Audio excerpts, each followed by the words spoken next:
Se ha terminado el foro de Davos y lo que podemos extraer de todo lo que ha ocurrido es que el mundo en la economía está dividido entre dos polos. Un polo, el polo del establishment, el polo consolidado que defiende una colaboración público-privada entre grandes estados y grandes intereses económicos, y del que el principal exponente ha sido precisamente Pedro Sánchez por la parte política, junto con Bill Gates en lo que se refiere a la representación empresarial.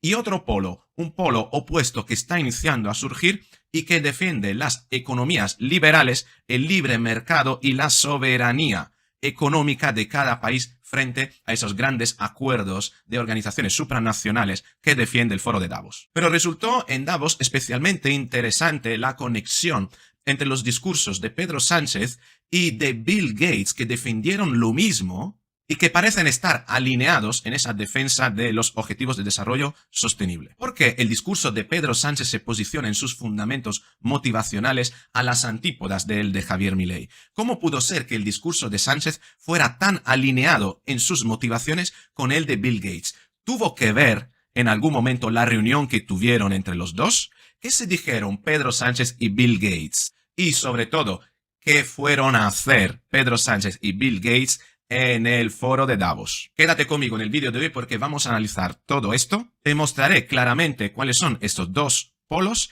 y te enseñaré cómo puede repercutir ese modelo de hacer negocios, el modelo que defiende la agenda de Davos, en toda la economía mundial y en la española, precisamente. Así como puede afectar todo esto a la salud mental de los españoles. Y ojo, una cosa importante, ¿tú sabías de unos 250 multimillonarios que firmaron una carta precisamente en ocasión del foro de Davos? ¿Qué es lo que acordaron? ¿Cuál es la motivación psicológica de lo que acordaron y qué pretenden conseguir con ello? Lo vamos a ver en este vídeo. Venga.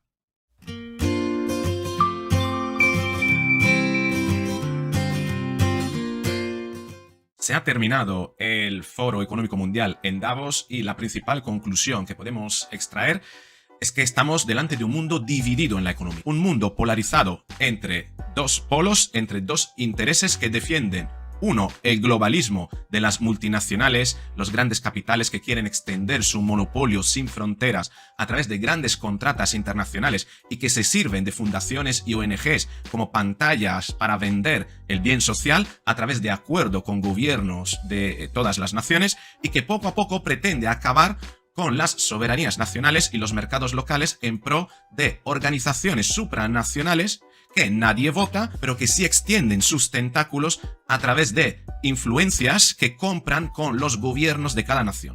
El mayor influyente, el mayor exponente de esta filosofía en el foro de Davos, de este primer polo, ha sido Pedro Sánchez, con su discurso del que te he hablado en otro vídeo. En definitiva, un mundo organizado en grandes monopolios y multinacionales que colaboran en colaboración público-privada con los gobiernos, que a su vez se sirven de estos grandes intereses económicos para pedirles dinero a través de impuestos, y de los que los mayores empresarios que defienden este modelo han sido Bill Gates, lo siguen siendo George Soros y grandes fondos de inversión como por ejemplo el BlackRock.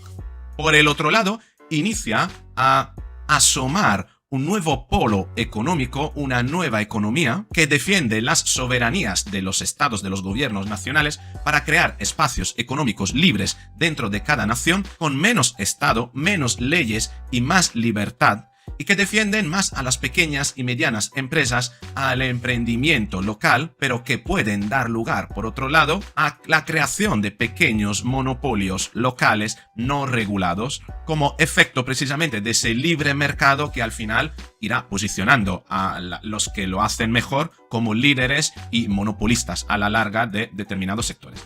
El que ha defendido en el foro de Davos este modelo ha sido Javier Milei, el presidente de Argentina, y no sabemos todavía quiénes serán los empresarios liberales, libertarios, que defenderán, que apoyarán esa nueva filosofía que inicia a asomar y que posiblemente en un futuro, ¿por qué no?, puede dar lugar a un foro económico alternativo al de Davos como polo opuesto. Sí, así es, hay dos polos económicos opuestos: el que está consolidado, el del foro del Davos, y un nuevo polo del que ha sido representante Javier Milei.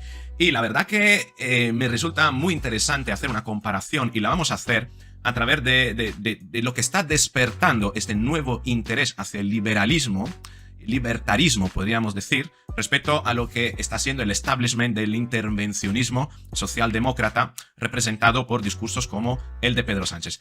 Y lo vamos a ver a través de números. Si nos metemos en la página del Foro Económico Mundial, fíjate, aquí lo tenemos, esta es la página oficial de YouTube, aquí tenemos todos los discursos de los principales líderes, aquí están, y podemos ver el interés que han despertado los discursos de estos líderes. Por ejemplo, el del mandamás, ¿no? El del propiciador, por así decirlo, del Foro Económico Mundial, Klaus Schwab, tiene 52.000 visualizaciones. El de Ursula von der Leyen, 36.000. El de Volodymyr Zelensky, 16.000. Y si vamos un poquito más allá, encontramos Antony Blinken, 39.000, el más visto. Vamos a ver el de Pedro Sánchez, 11.000, el de Macron, 20.000, pero volvemos atrás, el de Javier Milei, 396.000. Es decir, que el discurso de Javier Milei ha sido visto prácticamente casi 8 veces más que el segundo discurso más visto, que es el de Klaus Schwab. Ojo, 52.000 frente a casi 400.000 visualizaciones, que son las que ha tenido el discurso de Javier Milei. Eso da un indicio acerca de el impacto que está causando esta ola de libertarismo en el mundo y de cómo el eje mundial va a cambiar. Y no me cabe la menor duda que llegará un momento que a lo mejor el Foro Económico Mundial también dará un giro para que no se cree un nuevo polo y que pueda englobar incluso a la filosofía de Javier Milei. Veremos si el libertarismo se deja engullir por esos intereses, ¿no? del Foro Económico Mundial o contribuye incluso a que cambie ese enfoque de la Agenda 2030 en otras cuestiones. Lo que sí, no me cabe la menor duda, es que el intervencionismo estatal está siendo cada vez peor visto, tanto es que los discursos de Pedro Sánchez y Emmanuel Macron, que son los dos principales exponentes de esa filosofía intervencionista, colectivista y, por qué no, socialista, bueno, han sido vistos realmente muy poco. Quiere decir que por cada persona que ha visto el discurso de Pedro Sánchez hay prácticamente la relación de 1 a 40, ¿no? Hay casi 40 personas que han visto el de Javier Milei. Pero yo creo que lo que le va a escocer a Pedro Sánchez con su ego tan desmesurado, con su narcisismo, es el hecho de que ha tenido prácticamente la mitad de visualizaciones respecto a Macron. Es decir, que Pedro Sánchez a nivel internacional todavía pinta menos que Macron, podríamos decir que pinta la mitad de Macron, ¿eh? Y esto en los egos creo que le va a dañar mucho a Pedro Sánchez. Desde luego la batalla de audiencia con respecto a Javier Milei ha sido totalmente eclipsado, ¿no? Pedro Sánchez por Javier Milei. Pero, ¿por qué estoy hablando de estos dos polos y qué defiende cada polo? Y ahora vamos a ver los discursos, cómo exponen estas ideas. Primero, Pedro Sánchez, cómo expone ese mundo intervenido por el Estado, donde en la cúspide de la pirámide decisional está la clase política y que busca como aliados a grandes intereses económicos. Aquí tienes un trozo de su discurso. Actúen en consecuencia, actúen con responsabilidad, piensen a largo plazo, no se dejen arrastrar por esos medios de comunicación radicales y partidos políticos que están obsesionados con proyectarnos como rivales sistémicos, que se benefician de la venta de polarización. No caigan en esa trampa, colaboremos. Aprovechémonos de los grandes desafíos que mencioné anteriormente para tender puentes, potenciar sinergias y establecer nuevas formas de colaboración público-privado. El Gobierno de España es su aliado. Hemos aprendido, por nuestra propia experiencia, que existe un círculo vicioso entre el crecimiento y la redistribución del crecimiento, y que la mejor y más resiliente forma de crecer es asegurándose de que los beneficios del crecimiento lleguen a toda la población, especialmente a los más vulnerables. España es un paraíso para aquellas empresas que quieren prosperar a través de la innovación, el talento, la energía limpia y barata, la estabilidad institucional y las infraestructuras de primer nivel. Para aquellas empresas que quieren enriquecerse generando valor real y pagando su parte justa de impuestos. Damos la bienvenida a estas empresas con los brazos abiertos. Aquí lo que tenemos, ¿no? Pedro Sánchez es consciente de que hay un mundo polarizado, libertarismo por un lado y socialdemocracia, y pretende, digamos, vender un proyecto de Estado donde el gobierno cobra impuesto a estos grandes capitales a cambio de hacerles partícipes de las decisiones y de la gobernanza, por tanto, creando leyes que les favorezcan. Una forma de chantaje, una forma de, o llamémosla voto de cambio, o llamémosla trueque, a través de la cual Pedro Sánchez defiende un Estado que cobra impuestos a estos grandes capitales, pero les favorece, le allana el territorio para que puedan realizar sus negocios. Por el otro lado, Javier Milei defiende otro modelo de Estado. Quiero darles un mensaje a todos los empresarios aquí presentes y a los que no están, pero nos están siguiendo desde todas partes del planeta. No se dejen amedrentar ni por la casta política ni por los parásitos que viven del Estado. No se entreguen a una clase política que lo único que quiere es perpetuarse en el poder y mantener sus privilegios. Ustedes son benefactores sociales, ustedes son héroes, ustedes son los creadores del periodo de prosperidad más extraordinario que jamás hayamos vivido. Que nadie les diga que su ambición es inmoral. Si ustedes ganan dinero es porque ofrecen un mejor producto a un mejor precio, contribuyendo de esa manera al bienestar general. No cedan al avance del Estado. El Estado no es la solución. El Estado es el problema mismo. Ustedes son los verdaderos protagonistas de esta historia y sepan que a partir de hoy cuentan con Argentina como un aliado incondicional. Visto como es muy claro, ¿no?, este paisaje, este panorama, dos modelos de vida que afectan directamente a la salud mental también de los trabajadores y de las personas que viven en esos países. Por un lado tenemos un país, un modelo de Estado como el que propone Pedro Sánchez, que se hace cargo de los problemas de las personas generando dependencia, por tanto aliviando a lo mejor su angustia por la incertidumbre a través de un modelo de ayudas, subvenciones, subsidios que le puede permitir afrontar situaciones de dificultad, y por el otro un modelo de Estado que deja la libertad a las personas de actuar, pero que dentro de esa libertad también pide a las personas que sean responsables, que tomen decisiones responsables, porque no va a haber nadie que les va a ayudar en la medida en la que se equivoquen. Va a ser su responsabilidad y tendrán que pagar las consecuencias por aquellas decisiones erróneas que cometan. Un Estado menos presente, menos intervencionista, que por un lado te va a permitir prosperar, pero por el otro te va a reclamar la responsabilidad de tus acciones en la medida en la que te equivoques. ¿Cuál de los dos modelos es el ideal? Pues depende de cómo los políticos lo utilizan y depende también de las intenciones maliciosas que puede haber detrás. Está claro que si por un lado el discurso de Pedro Sánchez te ofrece un modelo de Estado que te ayuda, te reconforta, por así decirlo, sabiendo que hay alguien que te puede ayudar en los momentos de dificultad, la verdad que viene bien. Pero ojo, luego que esto no se traduzca en servicios públicos pésimos, en retrasos, en colapsos, por ejemplo, a nivel sanitario, de hospitales, en colas, en carreteras sin mantener, en medios públicos ineficientes, en una administración que te acosa a impuestos y en una serie de subsidios que realmente, por mucho que te dicen que te lo van a dar y te lo dan, no llegan a cubrir tus necesidades básicas. Porque, por ejemplo, con 400 euros de renta básica universal, ¿qué puede pagarse una persona cuando el salario mínimo interprofesional en España se sitúa en 1.100, 1.150 euros aproximadamente, ¿no? Es decir, que al final todo esto pueden ser cuentos ante una realidad que no responde a lo que te están prometiendo. Por el otro lado, lo que propone Javier Milei viene muy bien para un Estado, para una economía, una población incluso que se siente empoderada, que se siente con capacidad de crecer, con empuje, con fuerza, que no tiene miedo a tomar la iniciativa, pero que por el otro lado también sea capaz de asumir esas responsabilidades. El modelo de Estado que propone Pedro Sánchez es un modelo de Estado que crea dependencia, desempodera mentalmente a las personas, merma su autoconfianza y incentiva el miedo al emprendimiento, a la toma de decisiones, al riesgo, al crecimiento, cuando sin embargo el modelo de Javier Milei lo que quiere hacer es precisamente impulsar todo esto, hacer que las personas se arriesguen, que confíen en sí mismas. ¿Por qué? Porque el capitalismo, porque el crecimiento, porque el avance social siempre se ha dado como respuesta a la capacidad de emprendimiento de las personas. Se ha dado debido a aquellas personas que han querido ir un poquito más allá, que se han arriesgado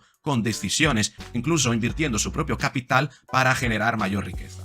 ¿Qué duda cabe de que un mundo así puede llevarnos a ser sujetos a grandes engaños, ¿no? Porque, bueno, al final, donde no hay una regulación, es posible que nos sintamos desamparados. Pero precisamente en ese margen de libertad puede generarse el crecimiento. En ese desamparo es donde una persona que quiere más, que es ambiciosa, que quiere crecer, va a tener la oportunidad de hacerlo frente a el otro modelo de Estado donde una persona va a sentir que no dispone de ese margen de maniobra. Y curiosamente, los grandes capitales del mundo, ¿qué modelo propone? Por ejemplo, Bill Gates. ¿Qué modelo propone? Bill Gates se alinea, y te diré por qué, con el modelo de Estado de Pedro Sánchez. Y lo dice a través de estas declaraciones. Y creo que podríamos hacer 3 cosas distintas para mejorar la situación frente a tantas carencias que vivimos. Primero, deberíamos intentar ser más generosos. Los que más tengamos, ya sean países, empresas o personas, deberían ser más generosas.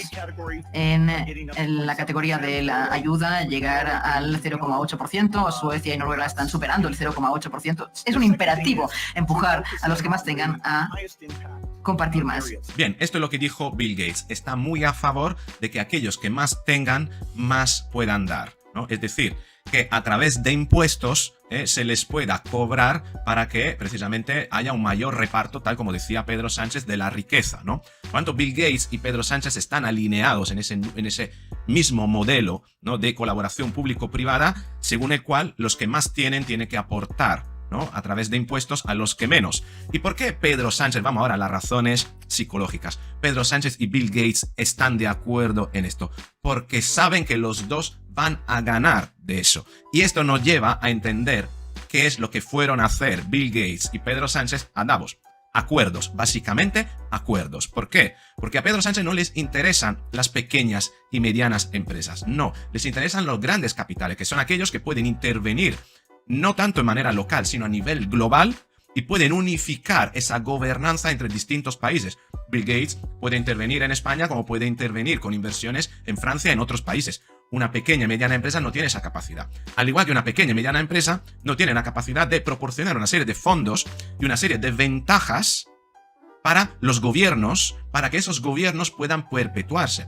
Al final, esto va de acuerdos entre grandes corporaciones y gobiernos, con el fin de que esos gobiernos puedan nutrirse del capital que generan esas grandes corporaciones, a la vez que les beneficia la introducción en sus países, en sus mercados, con el fin de que puedan poco a poco fagocitar los negocios locales. Por tanto, medidas como son la subida del salario mínimo interprofesional, el incremento de los impuestos, incluso los impuestos de sucesión, lo único que hacen es estrangular a esas pequeñas y medianas empresas que llega a un punto en el que tienen que elegir si cerrar o hacer que su gente se marche de alguna manera, esperar que su gente se marche, por lo tanto, descapitalizarse del talento. Lo que pretende con esto es desmantelar la organización comercial de países, por ejemplo en España, formada por pequeñas y medianas empresas, con el fin de facilitar la intervención de grandes organizaciones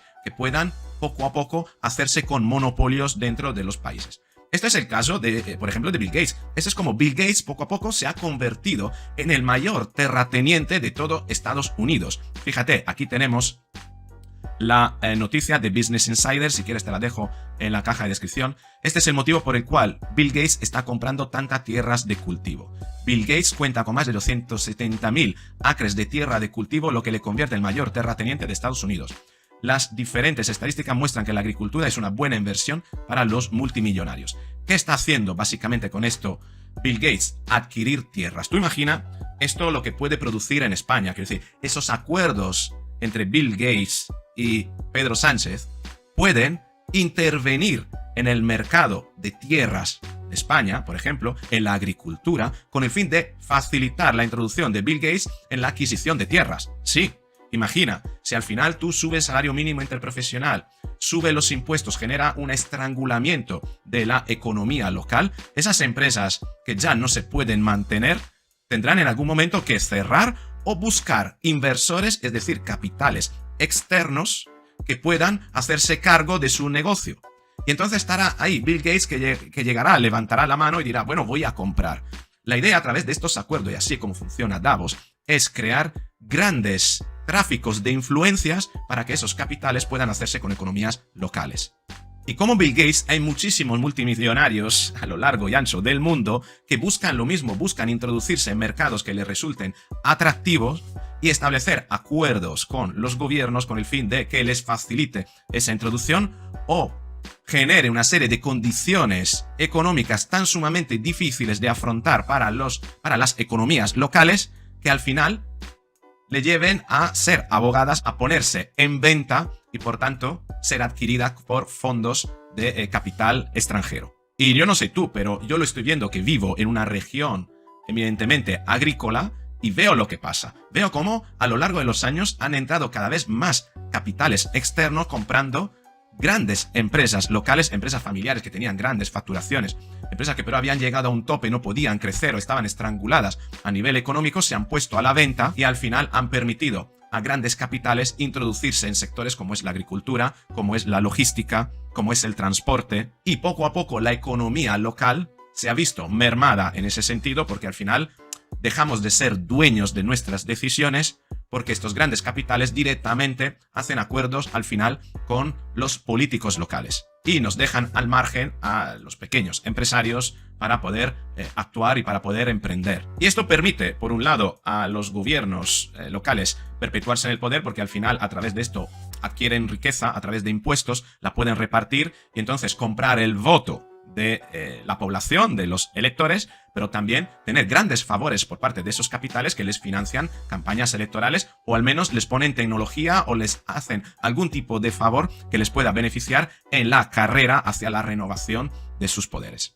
Y es por eso que esos multimillonarios están a favor de pagar más impuestos, porque saben que a la postre van a ganar, saben que a través de esos acuerdos pueden entrar en esos países, comprar, adquirir bienes y tener leyes que favorezcan su introducción.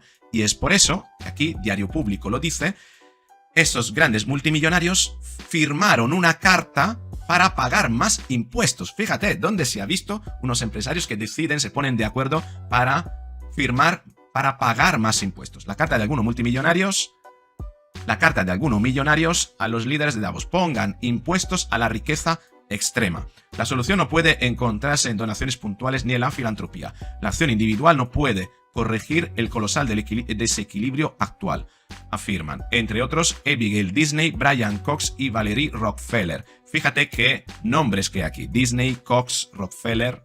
Aquí tienes el artículo y te lo voy a poner en la caja de descripción.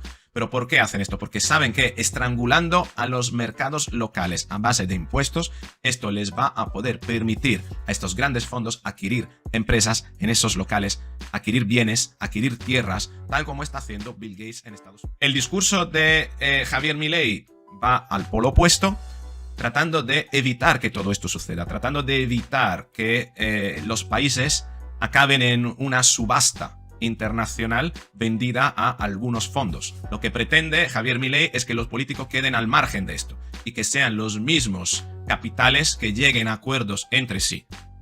Al final de la feria el resultado va a ser el mismo.